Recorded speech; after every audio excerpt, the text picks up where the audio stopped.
Good day. So today we're going to start the first official lecture on metallic ores, porphyry copper and molybdenum deposits. That's what we're going to be talking about today. And so on this slide is a schematic, a diagram illustrating the relationship between different fluid types and various hydrothermal ore type deposits. The diagram is relevant to chapters 2 and 3 of RAB 2005, that's a textbook. But it is a schematic that is showing you the relationship between hydrothermal waters and the resulting mineralization. So on the right you have the hydrothermal ore deposit types, and today we're going to talk about porphyry copper and molybdenum, examples of which are Escondida and Henderson, and that is encircled in red. And on the left hand side you see the different types of water. It could be groundwater or seawater. Additionally, on the left hand side, left turnmost side, is an arrow showing the approximate depth relationship. So you can see, if you go back to the right of the schematic, you'll see that porphyry copper and molybdenum type deposits are much lower in depth than epithermal deposits, which we'll talk about in our next set of the metallic lectures.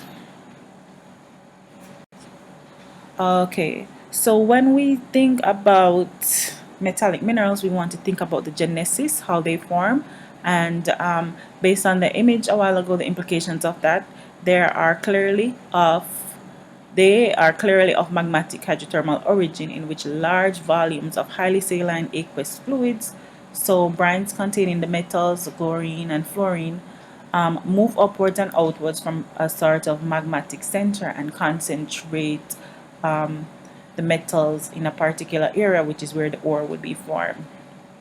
Now we get extensive fracturing and brecciation associated with these mineralizations, and the hydrothermal activities occurring in multiple stages, and so there's a lot of overlap, and you can see that later on when we talk about cross-cutting veins and those relationships. And you probably have learned already about cross-cutting relationships and what they mean in terms of age and displacement. Now, magmatic waters dominate the early stages of ore deposition, and the final stages take place with influxes of meteoric water. So next we're going to talk about the commodities of porphyry type mineralizations, and the commodities include copper, molybdenum, gold, rhenium, tungsten, tin. You can have tin or it might be absent, and you can also have bismuth. Many important copper and molybdenum porphyry types are located along the Circum-Pacific Ring of Fire, which you probably remember to be a narrow belt of subduction zones, the traces of which have been mapped from the Andes of South America to the Cordillera of the western United States and Canada, Japan, Southeast Asia, and Papua New Guinea. Now, other major examples of the porphyry copper type deposits are located in belts extending eastward from the Balkans, so Bor in Serbia and Banat in Romania. And you also see it in Turkey, Sarcheshmeh in Iran as well, and a more recent discovery in Mongolia. So they're interesting, these mineralizations, and they're located at particular new or old, very old margins of tectonic plates. Now, tectonic environment structure and mode of formation is critical, as you can tell from what we were talking about on the previous slide. So porphyry deposits are associated with medium to shallow depth intrusions of silica saturated and undersaturated compositions near consumptive plate margins in island arcs, continental arcs, and intra-arc systems. In elevated continental plateaus and rifts, and possibly over isolated mantle-plumes, because anywhere you have these magmatic activities that water can access, magmatic water and also meteoric water, you can get these types of deposits, right? And so we have some examples in eastern Greenland, and which contains more molybdenum than subduction related types, So for example, the Endako type deposits. Now, porphyry deposits of Precambrian age tend to occur within or near the margin of greenstone belts. So on this slide, we can see a map showing the distribution, the global distribution of porphyry deposits. This is from Kirkham and Doon in 2000, and World Geology is from Charlton, 2004. And so you can see all of the different deposits spotted in red all across the land masses where they're accessed. So grade and tonnage is going to be very important to assess the viability and economics of mining particular deposits for metals, right? And also to assess the quality of the ore, to assess whether the reserves, right? How much of the material that you can economically take out, and also if it is economically viable to take it out. Now, porphyry deposits are the world's most important source of both copper and molybdenum, although grades are typically low to medium, ranging from 0.2 to 1% of copper, or maybe a little bit more, but not as much as 2% yet, and then ranging from 0.07 to 0.3% of molybdenum. Tonnages, however, range from 30 million tons to over 1,000 million tons, and sizes are large, vast areas of land. Now, grades for the different metals vary greatly, but generally average less than 1%. Porphyry deposits are usually mined by open pit methods just because they have to take out so much material to get a small amount of metal. And so they use up a lot of material and they get a lot of metal, and it's proportionate to, of course, the amount that they are using. All right. So in porphyry copper deposits, copper grades range from 0.2 to 1%, as I said previously on another slide. Molybdenum content ranges from 0.07 to 0.3. Gold content ranges from 0.004 to 0.35 grams per ton. Silver content ranges from 0.2 to 5 grams per ton, and rhenium is a significant byproduct from some deposits. Now, the porphyry copper deposits that contain greater than 0.4 grams of gold per ton are classed as gold rich, although gold is an important co-product at grades as low as 0.2 grams per ton. So this is a schematic diagram showing the tectonic setting of porphyry deposits, and this is after Kirkham and Sinclair, and you can see all the different porphyry type deposits in the key at the left, and you can see that copper is rectangular, copper molybdenum is a red circle, you have copper and gold with little pluses in them, little pluses on them. So for example, in the green one up here, there's a little plus, and the X is just gold, and then we have the diamond shaped one, which is molybdenum, and we have it here and here. We have the tin, and we have broad boxes of gold elsewhere. All right, so the green and the black rock on the geological map are calcaline volcanic arc, island continental arc centers, activities, magmatic activity.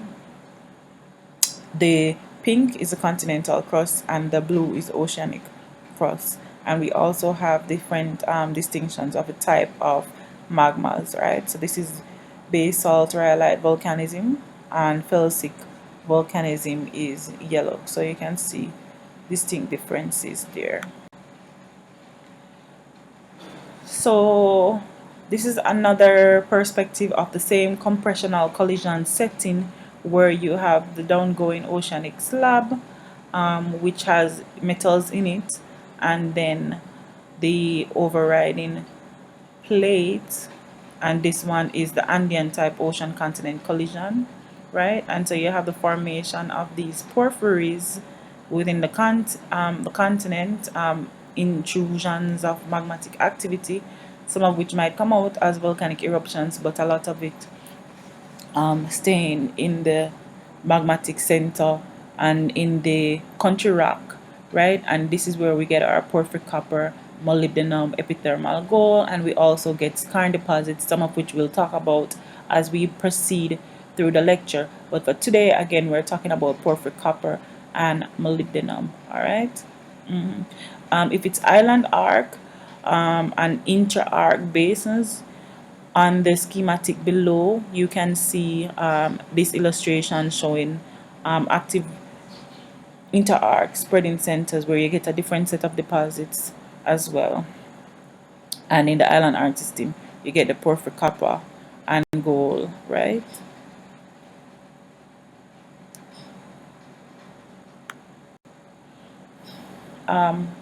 This is another schematic showing different types of mineralization, and this is after RAB. So depending on the level of the material that you're reading, you're going to be seeing some other stuff.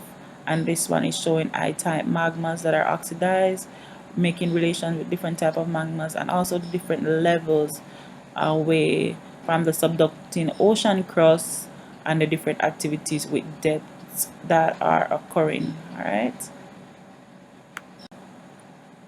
So generally we expect these deposits to form in a silicic volcanic to subvolcanic rock texture with fine-grained matrix throughout, which are scattered phenocrysts of alkali feldspars or plagioclase. So that is in essentially the definition of a porphyry rock, and you would remember looking at porphyry rocks at various different levels throughout your geological course of study. Now, the porphyries of silicic volcanic complexes are generated at convergent plane margins. They are frequently mineralized, and the metals concentrated vary with crustal depth, magmatic chemistry, and water regime. Now, porphyry copper deposits from root zones of andesitic volcanoes in subduction-related continental and island arc settings. All right, so they form these root zones. Now, porphyry molybdenum deposits are associated with anorogenic granites in continental rift environments. Now here we have a actual rock, which is porphyry copper intrusion rock from Iran, and you can see the porphyritic texture, albeit the feldspars in here are a little bit weathered, as you can see from the oxide and the rust, and that is a telltale sign that a rock might have metals inside of it when you see rust occurring within certain minerals or throughout the entire construct of the mineral or the rocks. Now, porphyry deposits are the world's most important source of copper, molybdenum, rhenium, and are major sources of gold, silver, and tin.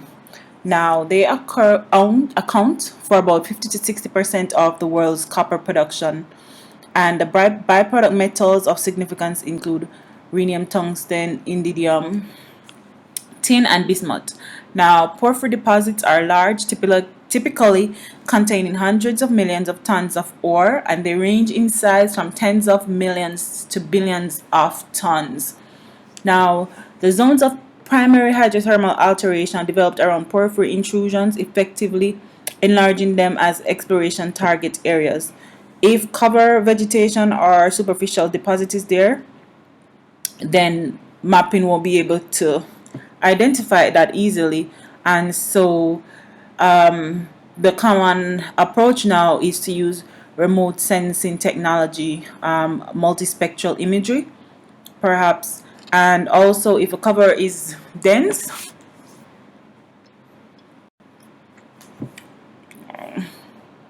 two main groups of porphyry. Copper is a dominant exploitable metal together with minor molybdenum and occasionally gold. Then that one is called copper molybdenum porphyry deposit types. And if molybdenum is a dominant exploitable metal with minor copper and sometimes tungsten, then it's called molybdenum copper porphyry. Now on this screen you'll see minerals of porphyry copper deposits, and you can see chalcopyrite, chalcocine, bornite. These are the type of minerals that you're going to be looking for. If it's minerals with zinc and iron, you can see those as well. With sulfide, you can see popular ones, galena and so forth. And on the right of the minerals, the ore minerals, then you have percentage of the deposit and also some of the elements. Now this is a chart with the copper percentage ranging from 0.01 to 10% on the vertical axis, and the tonnage in millions of tons. And we have different deposits plotting ranging from 0.1 through to a little bit above 1, maybe about 5% for the highest ones, maybe like 4% for La Escondida, and this is from Sinclair 2007. This is the figure 5, gold grades versus tonnage for Canadian and foreign porphyry deposits. And on the vertical axis, it's ranging from 0.01 through to 10 grams per ton instead of percentage like on the last slide. And then on the horizontal axis, tonnage, millions of ton, right? And you can see the different deposits, and the yellow one is gold, just gold, whereas the porphyry copper and copper molybdenum and copper gold deposits, you can see varying grades ranging from 0.1 through to 1%, and then the gold ones, which are just mostly gold, are much higher at close to 1% and above 1%. You can see that on the scale. So if the chart on the previous page was too fine and you didn't get to see some of the principal ores of copper and molybdenum, this is a list of some of them. Now this is the anatomy of a mineralized porphyry system. This is a very simplified model which is showing you the depth, the meteoric water coming into the magmatic waters and how they are circulating out of that, and the different systems. So the porphyry copper and molybdenum and some of these sort of porphyry gold would be at deeper depths compared to epithermal deposits, which would be at shallow depths where you see low sulfidation and high sulfidation, and it's in the same province. So a lot of gold is often found in these systems, and depending on the state of the landscape, if it's been significantly denuded, then these deposits would be gone. But if all of them are there, then you can have a very complex system of gold, epithermal gold, and also porphyry copper deposits. So this is a vertical section through one of the famous mines. This one is in Chile, and we've been talking about it all along. So this is the north-south section, showing the different lithologies, the alterations, and the zonations of different rock type and minerals and their alterations. So for example, at B there is significant advanced argillic alteration. So there's a lot of clay, feldspars turning to clay in this section. You have chlorite and sericites, and then you have epidotes and chlorites. So sometimes geologists tend to look for these, right? To give indication of what might be possible in the provinces that they're searching. Now this is a chart showing age distribution of porphyry deposits and the number of deposits in the world versus number of deposits in Canada. Now you know that Canada is a country that has significant metal resources, significant geological resources, and they're very good at extracting those. They've developed their mining industry significantly, and so it's no surprise here to see a lot of deposits in Canada compared to the world.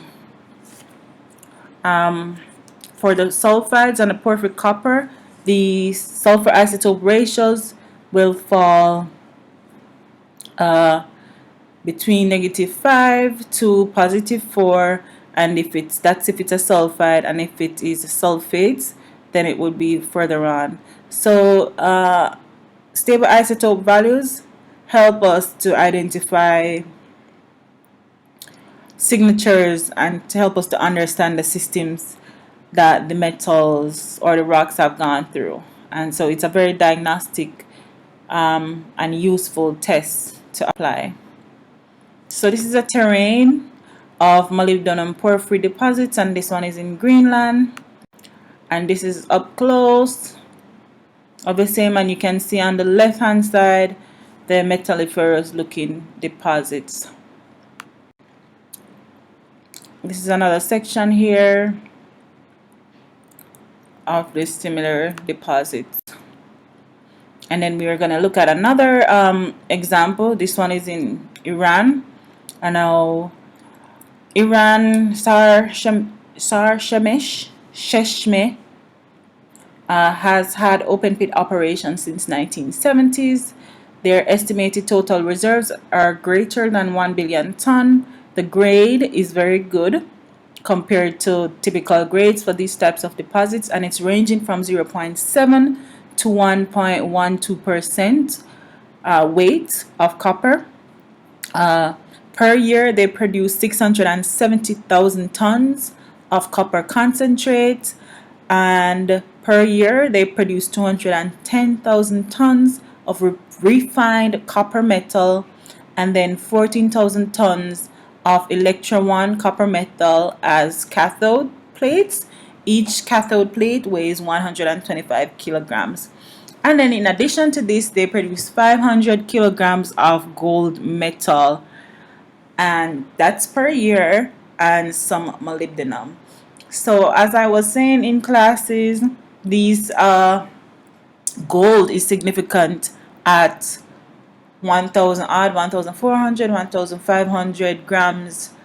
1,500 US dollars per ounce. All right, and so this is pretty significant because this is kilograms, and so that's a bonus because they're working this material, and so they get that benefit of extracting the gold, which is very high priced.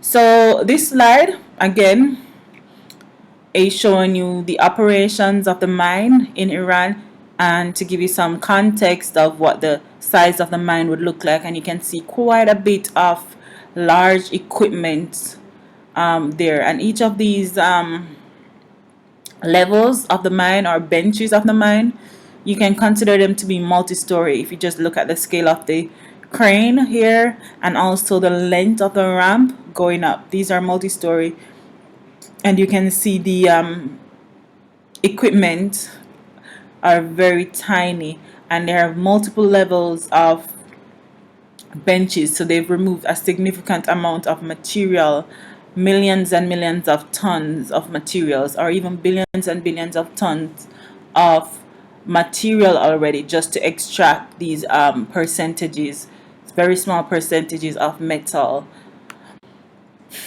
And this is another view of the same mine, and you can see how deep down they've gone already. Now these are pictures of cathode copper plates, and this one is from the operations in Chile, and you can see those. Now we're going to talk about alterations. Now alterations help geologists and prospectors to recognize that they may be getting closer to metallic ores and metallic deposits.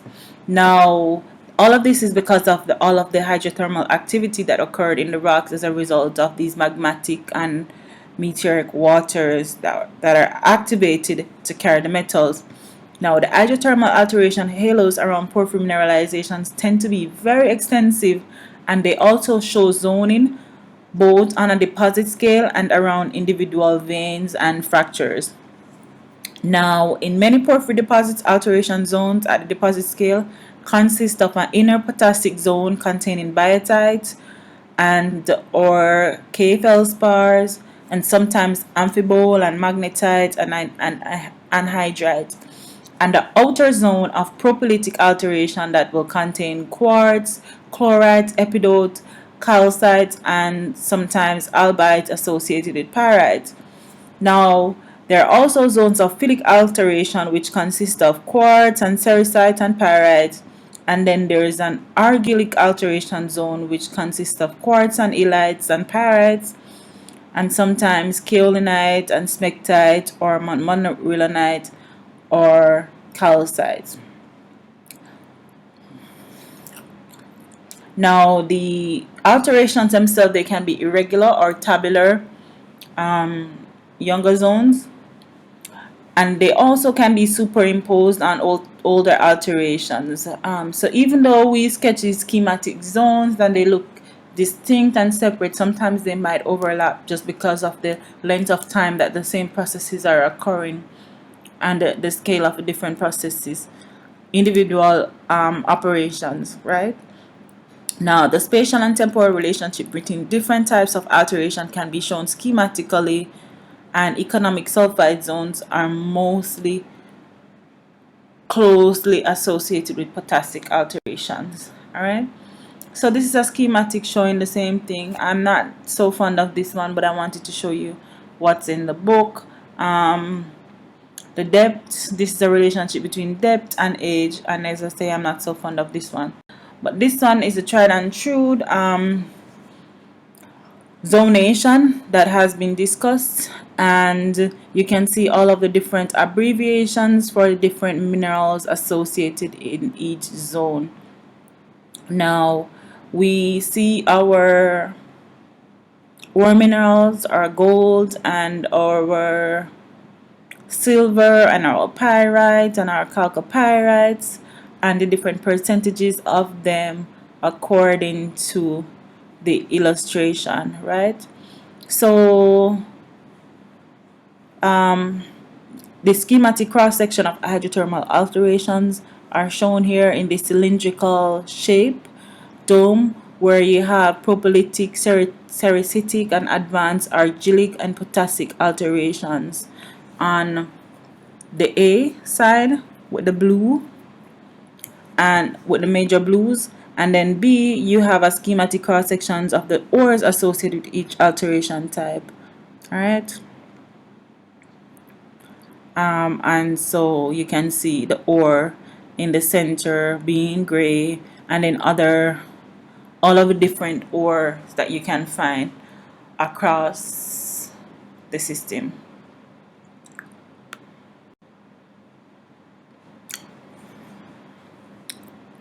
Now this is another image from Kirkham. I just wanted to use this to compare with the other model because this is for a specific area, right? The gray part is the ore, right?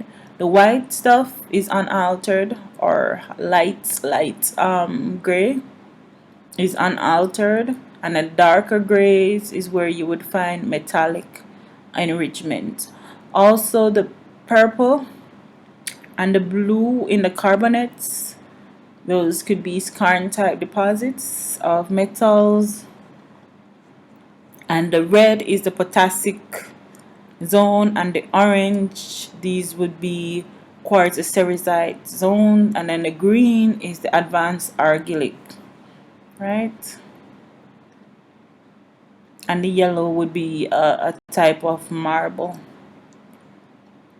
Well, the yellow wouldn't be marble. Yellow would be propylitic, whereas the blue would be marble. So this is the key for the previous section. Form and distribution. The overall form of individual porphyry deposits is varied and includes irregular oval, solid or hollow systems. Ore bodies may occur separately or overlap, as we said before, and of course it has this cylindrical structure. So you can read this slide, you can pause the screen and read this slide if you want. Now that schematic that we just talked about would be the shape of the deposits, and we know that these magmas are these deposits are associated with granitic magmas, associated with magmas deep inside volcanic systems or magmatic systems under compressional base tectonics, right? And these have been occurring from the Archean time to recent, but the most economic deposits are of Mesozoic or Tertiary age, although we have deposits in a variety of different ages of rocks that are actually being worked. Now, porphyry mineralizations constitute a diverse group, and much research still needs to be done in their origin and the geological, tectonic, chemical, and the geophysical conditions which form them. Now, recently, some authors have suggested that volcanism is unfavorable for the formation of porphyry ores. Cook in 2008 argues that if a magma chamber at shallow crustal depth erupts in an extensional tectonic regime, water is exhaled, meaning it escapes as a steam, and the magma has no capacity to exhale metal-rich brines. Now, low pressure conditions would inhibit the transport of copper and gold in the vapor phase, thus preventing the formation of significant mineralization. Whereas, in contrast, compressional tectonic regimes which inhibit volcanism and promote plutonism, these bottle up magmas and may then rise to a neutral buoyancy level in the crust, which inhibits eruption. Now, if the emplacement depth is shallow enough and the magma has high volatile content, then fluid exsolution may occur under lithostatic load pressures in a volcanic environment, and the resulting brines and gases can transport and deposit high concentrations of copper and gold.